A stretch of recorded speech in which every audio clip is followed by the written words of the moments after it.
નમસ્કાર મિત્રો, હું છું ગોપાલ ઇટાલિયા. આજે હું તમને એક મહત્વની માહિતી આપવા માટે આવ્યો છું. મારા હાથમાં ગુજરાત રાજ્યના વિકાસ કમિશનરની કચેરી દ્વારા કરવામાં આવેલા હુકમનો કાગળ છે. 22 સપ્ટેમ્બરના રોજ ગુજરાત રાજ્યના વિકાસ કમિશનરની કચેરી દ્વારા એક હુકમ કરવામાં આવ્યો છે કે ગુજરાત રાજ્યના તમામ ગામની ગ્રામ પંચાયતની અંદર 2 ઓક્ટોબર એટલે કે ગાંધી બાપુના જન્મ જયંતિ નિમિત્તે ગુજરાતની તમામ ગામડાની પંચાયતોમાં ગ્રામ સભાનું આયોજન કરવું. મિત્રો, આપણામાંથી અનેક લોકો, હજારો લોકો એવું માને છે, એવું બોલતા પણ હોય છે કે અમારા ગામનો વિકાસ નથી થયો, ગામમાં ગટર નથી, ગામમાં રોડ નથી, ગામમાં સફાઈ નથી, ગામમાં કેમેરા નથી, ગામના સ્મશાનમાં આ સુવિધા નથી, ગામમાં નદી છે તો એની ઉપર બ્રિજ નથી, વોકળું છે તો એના ઉપર પુલિયું નથી, ગામમાં આમ નથી, તેમ નથી, આંગણવાડી નથી, આંગણવાડીમાં પીવાના પાણીની વ્યવસ્થા નથી, શાળામાં ટોયલેટ નથી, દીકરીઓ માટેની વ્યવસ્થા નથી, આ નથી, તે નથી, હજારો વસ્તુ નથી. એવો આપણો પ્રશ્ન હોય છે, એવી આપણી સમસ્યા હોય છે. એ આપણે વારે ઘડીએ કહેતા હોઈએ છીએ કે અમારા ગામમાં આમ નથી અથવા તેમ નથી. પણ ક્યારે આપણે વિચાર્યું કે આપણે તો ગ્રામ સભામાં જ જતા નથી. જેમ ધારાસભ્યો બધા બેસીને નક્કી કરે એને ધારાસભા કહેવાય, સાંસદ સભ્યો બધા બેસીને દેશ માટે જે નિર્ણય કરે એને લોકસભા કહેવાય, એમ ગામના બધા સભ્યો બેસીને ગામ માટે નક્કી કરે એને ગ્રામ સભા કહેવાય. તો ગ્રામ સભામાં તો કોઈ જતું જ નથી. વર્ષોથી ગ્રામ સભાઓ કાગળ ઉપર થઈ જાય છે, કાગળ ઉપર ફોટા, કાગળ ઉપર વિડીયો, કાગળ ઉપર ફૂલ ગુલાબી ચિત્ર બની જાય અને એવું બતાવવામાં આવે કે ગામની અંદર તો અમેરિકા જેવો માહોલ છે. તો હું તમને વિનંતી કરું છું, બધી જ્ઞાતિના, બધા સમાજના, બધા ગામના યુવાનોને કે ભાઈ થોડુંક જાગો, સહેજ હિંમત કરો, સહેજ બોલો. ગામ તમારું છે. સરપંચ કે બોડી ચૂંટાયેલી જે કાંઈ હશે એ આજે છે, કાલે નથી, પણ તમે તો રહેવાના છો એ ગામમાં. એટલે ગામ કઈ ખાલી ચૂંટાયેલા માણસોના ભરોસે છોડી ન દેવાય. આપણી પણ જવાબદારી આપણે ઉઠાવવી પડશે. તો ગામના બધા જ યુવાનોને વિનંતી છે કે તમારા ગામનો વિકાસ ઈચ્છતા હોવ, તમારા ગામમાં કંઈક સારું થાય એવું ઈચ્છતા હોવ તો તમારે તમારા ગામની ગ્રામ સભામાં જવું જોઈએ. હું તમને ડિટેલ માહિતી આપું. 2 ઓક્ટોબર 2025 રોજ ગુજરાતના તમામ ગામડામાં ગ્રામ સભા થવાની છે. આ વાતની જાણ સૌથી પહેલા કોને કરવામાં આવશે?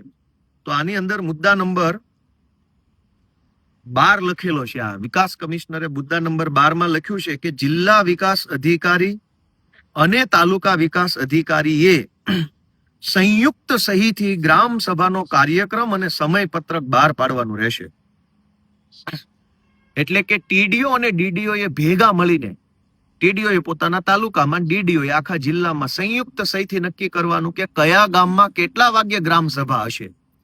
આ આખા ગુજરાતની વાત થાય છે કે ટીડીઓ ડીડીઓ ભેગા મળીને નક્કી કરશે કે સમયપત્રક શું છે કયા ગામમાં. અને 12મા નંબરમાં લખ્યું છે કે ડીડીઓ અને ટીડીઓ એ ગ્રામ સભાના કાર્યક્રમની અને તેના એજન્ડાની જાણ ગામને સંબંધિત તાલુકા પંચાયતના સભ્યો, જિલ્લા પંચાયતના સભ્યો, માનની ધારાસભ્યો અને માનની સંસદ સભ્યોને સમયસર કરી અને ઉપસ્થિત રહેવાની જાણ કરશે. એટલે કે તમારા ગામની ગ્રામ સભા ક્યારે છે એની જાણ તમારા ધારાસભ્ય, તાલુકા સભ્ય, જિલ્લા સભ્ય અને સંસદ સભ્યને થઈ ગઈ હશે. આજે જ્યારે હું આ વિડીયોના માધ્યમથી બોલું છું ત્યારે ઓલરેડી ધારાસભ્યોને, સાંસદ સભ્યોને, તાલુકા પંચાયત સભ્યો અને જિલ્લા પંચાયતના સભ્યોને જાણ છે કે તમારા ગામની ગ્રામ સભા ક્યારે છે. એટલે હું તમને બધાને, ગુજરાતના યુવાનોને વિનંતી કરું છું કે તમારા મત વિસ્તારના તાલુકા પંચાયતના સભ્ય અને જિલ્લા પંચાયતના સભ્યને રૂબરૂ મળો, કેમ કે એ આજુબાજુના ગામમાં જ હોય. ધારાસભ્યનું પ્લેટફોર્મ જરાક મોટું છે એટલે બધું જ પ્રેક્ટિકલ નથી, એ હું સમજુ છું. પણ તાલુકા અને જિલ્લા પંચાયતના સભ્યને પૂછો કે ગ્રામ સભા ક્યારે છે. એની પાસે લિસ્ટ આવ્યું છે મોબાઈલમાં. તો પહેલી વાત કે તમારા ગામની ગ્રામ સભાની અંદર દરેક ગ્રામ સભામાં ફરજિયાત એક સરકારી માણસે હાજર રહેવાનું હોય છે, જેને નોડલ અધિકારી કહે છે. આ નોડલ અધિકારીની નિમણૂક ડીડીઓ કરે છે અને એ નોડલ અધિકારીની જવાબદારી છે કે ગ્રામ સભા થાય એની પહેલા એનો બહોળો પ્રચાર પ્રસાર થાય. ખૂબ પ્રચાર કરવાનો છે કે ગ્રામ સભા છે, આવજો બધા, આવજો બધા, આવજો બધા, આવજો બધા વગેરે. એટલે તાલુકા અને જિલ્લા કક્ષાના અધિકારીઓએ ભેગા મળી ગ્રામ સભાનો ખૂબ પ્રચાર કરવાનો છે. પણ એ લોકો પ્રચાર નહીં કરે, કેમ કે જો એ લોકો પ્રચાર કરે તો ભાજપના વિકાસનો ભાંડો ફૂટી જાય એમ છે. એટલે પ્રચાર કરવાની જવાબદારી હું સ્વયંભૂ મારા ઉપર લઉં છું. ગોપાલભાઈ ઇટાલિયા પ્રચાર કરે છે અને ગુજરાતભરના યુવાનોને જણાવે છે કે તમારા ગામની ગ્રામ સભા 2 તારીખે 2025 ઓક્ટોબર મહિનામાં રાખેલી છે, એટલે કે આવતી 2 તારીખે ગ્રામ સભા છે. એનું તારીખ ટાઈમ પૂછવા અને ટાઈમ પૂછવા માટે ગામના તલાટી મંત્રીને, ગામના સરપંચને, ગામના સભ્યોને, તાલુકા પંચાયત કે જિલ્લા પંચાયતના સભ્યને તમે કોઈ પણ પ્રકારની ચિંતા કર્યા વગર ફોન કરી શકો છો. હવે આમાં એજન્ડા શું છે એ પણ ખાસ બહુ મહત્વનું છે. ગામની આંગણવાડી, ગામની શાળા, ગામની પાણીની ટાંકી, ગામનો પાણીનો પશુઓનો પીવાનો અવાડો, ગામનું પશુ દવાખાનું, ગામનું સરકારી દવાખાનું, ગામના રોડ, ગામની ગટર, ગામના બ્લોક, ગામની સાફ સફાઈ, ગામના કેમેરા, ગામનું શમશાન કે ગામને લગતા કોઈ પણ પ્રશ્ન હોય એ પ્રશ્નની ચર્ચા ગ્રામ સભામાં વટથી થઈ શકે છે. એટલા માટે તો ગ્રામ સભા બોલાવી છે. ચર્ચા જ ન થઈ શકે તો ગ્રામ સભાનો અર્થ શું? પણ સરકાર કયા બાબત ઉપર ચર્ચા કરાવવા માંગે છે એ પણ જાણો. સરકારે લખીને આપ્યું છે કે આ મુદ્દા ઉપર ખાસ ચર્ચા કરવી, ભૂલ્યા વગર કરવી. એ સિવાય બીજા કઈ મુદ્દા આવે તો ચર્ચા કરો, એનો વાંધો નથી, પણ આ તો કરવી જ કરવી. તો માનો કે તમે ગ્રામ સભામાં જાઓ તમારા ગામની અને તમે તમારા ગામમાં રોડ કે સાફ સફાઈ કે કેમેરાની ચર્ચા કરો, તો એ ચર્ચા કરવામાં કોઈ વાંધો નથી, કોઈ મર્યાદા નથી, કોઈ પ્રતિબંધ નથી. પણ સરકાર એમ ઈચ્છે છે કે આ મુદ્દા જે અમે લખીને આપ્યા છે એની તો પહેલા કરવાની, પછી ગામના રોડની, ગામના ગટરની, ગામના શમશાનની, ગામના પછી બીજી કરવાની. સરકાર શું કે છે એમાં મુદ્દા નંબર 4 માં લખ્યું છે, બહુ ઇન્ટરેસ્ટિંગ મુદ્દો છે કે આ ગ્રામ સભાના માધ્યમથી જે સરકારી અધિકારી આપણા ગામમાં આવે, ડીડીઓ કે કલેક્ટર કે જિલ્લા શિક્ષણ અધિકારી, એમણે સ્વસ્થ નારી સશક્ત પરિવાર અભિયાન અંતર્ગત ગ્રામજનોને કુકિંગ ઓઇલના વપરાશમાં ઘટાડો કરવા બાબતે જાગૃત કરવા. એટલે ખાવામાં જે તેલ વાપરીએ છીએ ને, કપાસિયાનું કે સૂર્યમુખીનું કે સિંગતેલ, એ તેલ જરાક ઓછું ખાવ એ બાબતે જાગૃત કરવા માટે સરકારે અધિકારી આપણા ગામમાં કલેક્ટર મોકલશે. પણ સરકાર ભાજપની એમ ઈચ્છે છે કે ગ્રામ સભા ભલે થાય પણ એમાં તેલ ઓછું ખાજો એમ કહીને બધા સહીઓ કરીને રિટર્ન થઈ જાય કે અમે ગામને માહિતી આપી છે કે તેલ ઓછું ખાશો તો સ્વસ્થ નારી અને સશક્ત પરિવાર બનશે.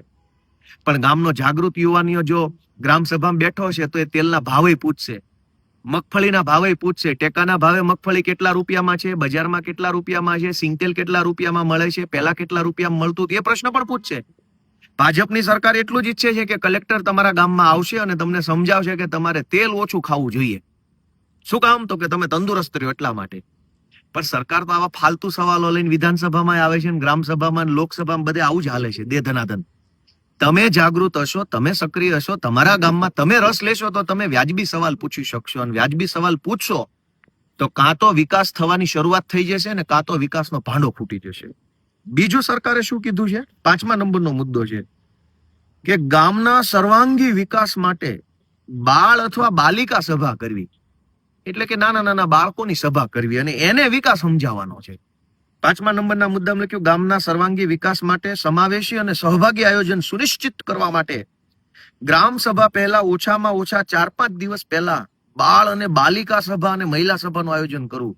એટલે ગામના નાના નાના છોકરાઓ હોય, જ્યાં 7-8 વર્ષના, 5-7 વર્ષના, અને બાલિકાઓ જે દીકરીઓ હોય, એને બેસીને સરકારી જિલ્લા કક્ષાનો અધિકારી ગામના વિકાસનો એજન્ડા સમજાવશે કે મારા વાલા છોકરાઓ, દીકરીઓ, નાની નાના દીકરાઓ, તમે બધું ભણતર ગણતર મેલો પડતું ના જુઓ. તો સરકાર આવા હાસ્યાસ્પદ એજન્ડાઓ લઈને આવી છે ગ્રામ સભા માટે. પણ તમે તમારા ગામની ગ્રામ સભામાં હાજર રહેશો તો તમે યોગ્ય અને જરૂરી મુદ્દા પર તમે પ્રશ્ન પૂછી શકશો. તમે નહીં હોવ તો સરકારનો માણસ બાળ સભા, બાલિકા સભા આવું બધું કરીને દીકરીઓને ચોકલેટો વેચીને છોકરાઓને ફોટા પડાવીને ભાગી જશે. બીજું 6ઠ્ઠા નંબરનો મુદ્દો છે કે સરકારી માણસ જે ગ્રામ સભામાં આવશે, સરપંચ, તલાટી મંત્રી અને સરકારી જિલ્લામાંથી એક માણસ આવશે, ત્રણેય ભેગા મળીને ગામને સમજાવવાનું છે કે ભાઈ ગુજરાતમાં બાળ લગ્ન પ્રતિબંધક અધિનિયમ છે, એટલે 18 વર્ષથી ઓછી ઉંમરની દીકરી અને 21 વર્ષથી ઓછી ઉંમરના દીકરાના લગ્ન ન કરવા. આવું ગામને સમજાવવા આવશે. આખા ગુજરાતની ગ્રામ સભામાં એજન્ડા સરકારે શું આપ્યો છે? તેલ ઓછું ખાવું, દીકરી, નાના નાના બાળકોને ગામનો વિકાસ સમજાવો, 21 વર્ષથી ઓછી ઉંમરનો છોકરો અને 18 વર્ષથી ઓછી ઉંમરની છોકરીએ લગ્ન ન કરવા. આવું બધું સમજાવવામાં આવશે ગ્રામ સભામાં. તો ભાઈ ગામની વાત ક્યારે કરશો? ગામમાં પાણી નથી પીવાનું, કોઈ ગામમાં બ્લોક નથી, કોઈ ગામમાં ગટર નથી, કોઈ ગામમાં સફાઈ નથી. એનું તો આમાં કઈ લખ્યું જ નથી. શું કામ નથી લખ્યું? કેમ કે ભાજપની સરકારને ખબર છે કે ગામના કેટલાક આગેવાનો મળી, કેટલાક ભાજપ વાળા મળીને ગુપ્ત રીતે આ સભા ઓન પેપર કરી નાખશે અને બધું કહેશે કે અમારા ગામમાં અમે સમજાઈ દીધું છે.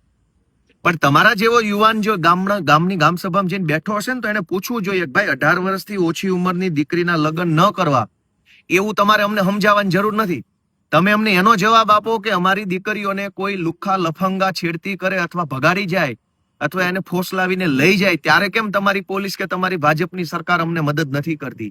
એ એજન્ડા લાવો ને. આમાં લગ્ન કરશે નહીં કરે એ તો મા બાપને ખબર જ છે બધી, પણ કોઈની બેન દીકરી, ગરીબની બેન દીકરી ઉપર લફંગાઓ નજર બગાડે અને એની સાથે ખોટું કામ કરે ત્યારે શું કરવાનું એ નથી આમાં લખ્યું. આમાં એટલું જ લખ્યું છે કે સરકારી માણસોએ ગામમાં જઈ અને ગામને સમજાવવાનું છે કે 18 વર્ષથી ઓછી દીકરીના લગ્ન ન કરવા. બીજું કે આ બધા જ એજન્ડા સરકારે મોકલેલા છે. આમાં જો લખેલું છે બીજા નંબરના પોઈન્ટ ઉપર કે એક આદિવાસી વિસ્તારોની ગ્રામ પંચાયત માટે અલગથી મુદ્દા નંબર 18 છે PESA, provision of the Panchayat extension to the scheduled areas. આદિવાસી વિસ્તારોની જે ગ્રામ પંચાયતો છે એ ગ્રામ પંચાયતની ગ્રામ સભામાં હાજર રહીને સરપંચ, તલાટી, મંત્રી અને જિલ્લામાંથી આવેલા નોડલ અધિકારીએ અનુસૂચિત વિસ્તારની ગ્રામ સભામાં પેસા અંગેની જાણકારી આપવાની છે અને જાણકારી અંગે અગાઉથી તલાટી કમ મંત્રીએ પણ માસિક મીટિંગમાં માહિતગાર કરવાના છે. એટલે તમામ આદિવાસી વિસ્તારની ગ્રામ સભામાં પેસાની માહિતી ગામજનોને વિસ્તારથી આપવાની છે એવું પણ આમાં લખ્યું છે એજન્ડા તરીકે. બીજું કે મહિલા અને બાળ વિકાસની નવી પહેલ તરીકે રચાયેલ બાલિકા પંચાયતના સભ્યોને હાજર રાખી ગ્રામ સભાની કામગીરી નિહાળે અને જરૂરી મંતવ્યો મેળવવાની કાર્યવાહી કરવાની રહેશે. 17 નંબરનો મુદ્દો હું વાંચી સંભળાવું છું જે મહત્વનો છે. ગ્રામ સભામાં ઉપસ્થિત થતા પ્રશ્નોની માહિતી જિલ્લાના સંબંધિત અધિકારી શ્રીઓને મોકલી આપવા અને પ્રશ્ન અંગે શું કાર્યવાહી થાય છે તે અંગે સરપંચ શ્રીને જવાબ આપે એવી વ્યવસ્થા કરવાની છે. આ બહુ મહત્વનો મુદ્દો છે 17 નંબરનો. ધારો કે ગ્રામ સભામાં એવો પ્રશ્ન ઉપસ્થિત થયો કે આપણા ગામના સ્મશાનની ફરતે દિવાલ નથી, અથવા એવો પ્રશ્ન ગામમાં ઉપસ્થિત થયો કે આપણા ગામની પાણીની ટાંકી જર્જરિત છે, અથવા એવો પ્રશ્ન ઉપસ્થિત થયો કે આપણા ગામની આટલી બજારોની અંદર સીસી રોડ અથવા પેવર બ્લોક નથી. આ પ્રશ્ન ઉપસ્થિત થાય તો એનો જવાબ સરપંચે આપવાનો છે અને સરપંચને કોણ જવાબ આપશે?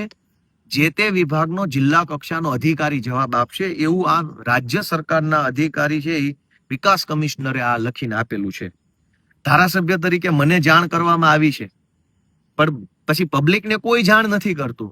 પણ હું તો જનતાનો માણસ છું. વિસાવદરની જનતાએ મને ગુજરાતને જાગૃત કરવાની જવાબદારી સોંપી છે એટલે હું તમને બધાને જાગૃત કરું છું. મારા હાથમાં કાગળ આવ્યું તો મેં તમને બધાને કહી દીધું, જેથી કરીને બંધ મુઠ્ઠી ના રહે. આગળ કે 21 નંબરનો મુદ્દો છે કે ગ્રામ સભાનો પ્રચાર અને પ્રસાર બહોળા પ્રમાણમાં થાય અને સફળતાપૂર્વક ગ્રામ સભાનું આયોજન થાય અને ગ્રામ સભાના ઉદ્દેશ્યો સિદ્ધ થાય તે બાબતે આપની કક્ષાએથી, આપની એટલે કોની?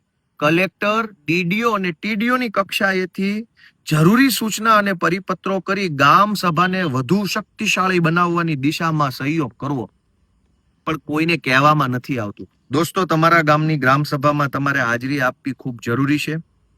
આ ગ્રામ સભામાં ગામ સેવક, આરોગ્ય કર્મચારી, આંગણવાડી કાર્યકર, શિક્ષકો, જિલ્લા તાલુકાના વર્ગ 1 અને વર્ગ 2 ના અધિકારીઓ, હાજર ડ્યુટી ફાળવણી અંગે કલેક્ટર, જિલ્લા વિકાસ અધિકારીની સંયુક્ત સહીથી બધું. અને આ ગ્રામ સભામાં દોસ્તો તમે જશો તો તમે એની વિડીયોગ્રાફી કરવા માટે સ્વતંત્ર છો, કોઈ પ્રતિબંધ નથી. વર્ષો સુધી તમે ગામની આવી સરકારી પ્રક્રિયામાં ભાગ ન લીધો હોય અને જીવનમાં ગોપાલભાઈ ઇટાલિયાનો વિડીયો સાંભળીને પહેલી વખત ગ્રામ સભામાં જશો તો ઈગો હર્ટ થઈ જશે. ગામના કહેવાતા કેટલાક આગેવાનોને વટનો પ્રોબ્લેમ થઈ જશે કે તું શેનો અમને પૂછી જા, અમે તો અહીંયા આટલા વર્ષથી આગેવાન છીએ ને આટલા વર્ષથી હું આ ચૂંટણી જીત્યો છું ને અમે આમ છે ને મારા દાદા વખતના અમે આ બનેલા છીએ. આવો બધો અહંકાર હોય. શું કામ અહંકાર હોય? કે વર્ષો સુધી કોઈએ ગ્રામ સભામાં કે પંચાયતમાં રસ નથી લીધો. તમે પહેલી વખત કે બીજી વખત જશો તો તમને રોકવાની કોશિશ કરશે, તમને ધમકાવવાની કોશિશ થશે, પોલીસના માધ્યમથી ડરાવવાની કોશિશ થશે. તમારા સગાવાલા કે કુટુંબ પરિવારના આગેવાનોના માધ્યમથી તમને બ્લેકમેલ કરવાની કોશિશ થશે, પણ દોસ્તો ગામ તમારું છે. ઈ લાગણી ધ્યાનમાં રાખીને થાય એટલી કોશિશ કરજો કે ગ્રામ સભામાં હાજર રહેવાય અને ગામના તમામ જરૂરી પ્રશ્નો તમારા દ્વારા પૂછાવા જોઈએ. દોસ્તો, કોઈ પણ પ્રશ્ન પૂછવા ઉપર કોઈ પ્રતિબંધ નથી. ગામને લાગુ પડતો હોય એ તમામ પ્રશ્ન ગ્રામ સભામાં પૂછી શકાય છે. ગ્રામ સભા જો મજબૂત બનશે તો અને તો જ ગામનો વિકાસ છે એ ખૂબ સારી રીતે થશે. એટલે ગામ સભા માટે મારી તમને ખાસ લાગણી છે કે 2 ઓક્ટોબર 2025 ના રોજ આખા ગુજરાતમાં ગ્રામ સભાનું આયોજન થવાનું છે. આ મુદ્દા નંબર 1. મુદ્દા નંબર 2 કે દરેક ગ્રામ સભામાં ફરજિયાત જિલ્લા કે તાલુકામાંથી એક અધિકારી હાજર હોવો જોઈએ. એમાં કોઈ બાનું નહીં હાલે. ફરજિયાત એક સરકારી અધિકારી હાજર હોવો જોઈએ. મુદ્દા નંબર 2. મુદ્દા નંબર 3, ગ્રામ સભાનો સમય અલગ અલગ હોઈ શકે છે. એટલે તમારે તમારા ગામના સરપંચશ્રી, તલાટીશ્રી, તાલુકા સભ્યશ્રી કે જિલ્લા સભ્યને ફોન કરીને ભૂલ્યા વગર સમય પૂછી લેવો જોઈએ. કેમ કે ધારો કે જિલ્લામાંથી એક અધિકારીને 4 ગામ આપ્યા હોય ગ્રામ સભા માટે, તો 4 ગામમાં એક સાથે ન પહોંચી શકે, એટલે એક અધિકારીને અલગ અલગ સમય આપેલો હોય. તો તમારા ગામની ગ્રામ સભા બપોર પછી પણ હોઈ શકે, સવારે પણ હોઈ શકે. પણ એક વસ્તુની ગંભીરતાથી કાળજી રાખજો. ધારો કે તમે કોઈ ગામના અધિકારીને કે પદાધિકારીને પૂછો કે આપણા ગામની ગ્રામ સભા કેટલા વાગ્યે છે, એટલે સામે વાળો તમને એમ કહી દે કે 10:30. હકીકતમાં હોય 2 વાગ્યે. તમે 10:30 ઉભા રહીને જાઓ એટલે એમ કે ભાઈ ગામ સભા તો પૂરી થઈ ગઈ. એટલે 2 તારીખે સમય તમને સાચો આપ્યો કે ખોટો આપ્યો એ તમને ખ્યાલ નહીં આવે. ધારો કે 2 વાગ્યે સભા હોય અને તમને એમ કહી દે કે 4 વાગ્યે છે. તમે 4 વાગ્યે જાઓ તો તમને એમ કહી દે કે આ તો 2 વાગ્યે પૂરી થઈ ગઈ. તો તમારે ધક્કો ન થાય, ખાલી તમારે લોસ જાય, સભામાં તમારી હાજરી ન બોલે. તો 2 તારીખે પંચાયત ઓફિસના દરવાજે સવારે 9:30 થી 5 વાગ્યા સુધી બેસી જવું જોઈએ. જ્યારે હોય ત્યારે સમયની ચર્ચામાં. કેમ કે કોઈ એવો માણસ હોય એ તમને ગુમરાહ કરે, ખોટો સમય આપે. સભા હોય 11 વાગ્યાની, તમને 4 વાગ્યાનો સમય આપે તો તમે તો 4 વાગ્યે જાઓ બાઇક લઈને, તો પંચાયતને તાળું માર્યું હોય, ગ્રામ સભા પતી ગઈ. આવું ન થાય એટલા માટે મારું બધાને સૂચન છે કે પૂછવા ખાતર પૂછી લેજો સમય, પણ પહોંચી જવાનું સવારે 9:30 અને સાંજના 5 વાગ્યા સુધી પંચાયત ઓફિસના દરવાજો છોડવાનો નહીં. જ્યારે બધા આવે ત્યારે ગ્રામ સભા ચાલુ. ગ્રામ સભામાં કોઈ પણ પ્રશ્ન લેખિતમાં કે મૌખિકમાં પૂછી શકાય છે. એની નોંધ ફરજિયાત કરવી જરૂરી છે. પહેલી વખત તમે બોલશો એટલે તમને ડરાવવાની ભરપૂર કોશિશ થશે, પણ મારા વાલા મિત્રો યુવાનો, હિંમત કરજો, ડરતા નહીં, પાછા પડતા નહીં. આ રાજ્ય, આ ગામ, આ બધું આપણું છે. એને જાળવવું એ આપણી જવાબદારી છે. ગુલામીમાંથી મુક્ત થવા માટેનો રસ્તો 2 ઓક્ટોબરની ગ્રામ સભા છે. જજો જરૂર. તમે નહીં બોલો તો કોઈ નેતા છે એ આપણો વિકાસ નહીં કરી શકે. એટલે આપણા વિકાસ માટે આપણે બધાએ બોલવું પડશે. હું તમને જાગૃત કરવાનું કામ કરું છું. મારું કામ યોગ્ય લાગ્યું હોય તો આ વિડીયો કરોડો લોકો સુધી પહોંચાડી દો. અને 2 ઓક્ટોબરમાં આખા ગુજરાતમાં જબરજસ્ત ગ્રામ સભાઓ થાય એના માટેનું આયોજન કરો. તમારા ગામના જે કાંઈ પ્રશ્નો હશે એ ગ્રામ સભામાં મૂકશો તો એનો લાંબા ગાળે સારો રસ્તો નીકળશે. મારી પાસે એક ફાઇલ છે, ગ્રામ સભાના નિયમો 2009. તમે ગૂગલમાં ક્યાંક સર્ચ કરજો, ગ્રામ સભાના નિયમો 2009. ગ્રામ સભા કેવી રીતે કરવી, એમાં શું કરવું, શું ન કરવું, કેમ કરવું, કેવી રીતે, એના એક નિયમો બનેલા. મારી પાસે વોટ્સએપમાં PDF તો છે જ, પણ હવે હું એના ફોટા સ્ક્રીનશોટ પાડી અને મારા ફેસબુક ઉપર અપલોડ કરીશ અલગથી, અથવા તો ગૂગલ ડ્રાઈવ બનાવીને એની લિંક તમને બધાને હું સર્ક્યુલેટ કરીશ. આ છે એ ગ્રામ સભા યોજવા માટેનો હુકમ છે.